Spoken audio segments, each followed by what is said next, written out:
Term இன்சூரன்ஸ்ன்றது life இன்சூரன்ஸ்ல இருக்க ஒரு product. Term insurance 100% பாதுகாப்பு தரக்கூடிய ஒரு காப்பீடு. டேர்ம் இன்சூரன்ஸ் நம்ம ஏன் கண்டிப்பா எடுக்கணும்? டேர்ம் இன்சூரன்ஸ்ல ஏன் பிரீமியம் கம்மியா இருக்கு? டேர்ம் இன்சூரன்ஸ்க்கும் மற்ற லைஃப் இன்சூரன்ஸ், ஹெல்த் இன்சூரன்ஸ்க்கு என்ன டிஃபரன்ஸ் இருக்கு? இந்த மாதிரி டேர்ம் இன்சூரன்ஸை பத்தின ஃபுல் டீடைல்ஸ் எக்ஸ்பிளைன் பண்ணி இந்த வீடியோல நம்ம பார்க்க போறோம். நீங்க ஏற்கனவே டேர்ம் இன்சூரன்ஸ் எடுத்திருந்தாலும் இந்த வீடியோ மூலியமா நீங்க நிறைய தகவல்கள் தெரிஞ்சுக்கலாம்.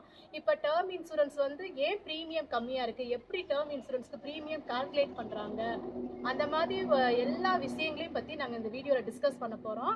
நான் வந்து ஜென்ரலா எங்கள்கிட்ட கஸ்டமர்ஸ் கேட்கக்கூடிய ஒரு கொஸ்டின்ஸை ஒரு 30 கொஸ்டின்ஸ் ரெடி பண்ணியிருக்கேன். அதை என்னோட ஹஸ்பண்ட் கிட்ட கேட்க போறேன். இப்போ நீங்கள் இந்த வீடியோ வந்து ஃபர்ஸ்ட் டைம் பார்க்குறீங்கன்னா எங்கள் சேனலை சப்ஸ்கிரைப் பண்ணிக்கோங்க.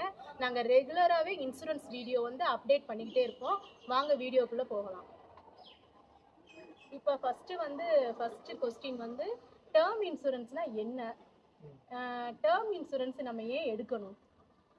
டேர்ம் இன்சூரன்ஸ் அப்படின்றது வந்து இப்போ ஏற்கனவே அவங்க சொன்ன மாதிரி ஒரு லைஃப் இன்சூரன்ஸ்லேயே ஒரு ஃபுல் ப்ரொடெக்ஷன் கொடுக்கக்கூடிய ஒரு இன்சூரன்ஸ் பாலிசி அப்படின்னா அது வந்து டேர்ம் இன்சூரன்ஸ் தான். லைஃப் இன்சூரன்ஸில் நிறைய ப்ராடக்ட்ஸ் இருக்குது.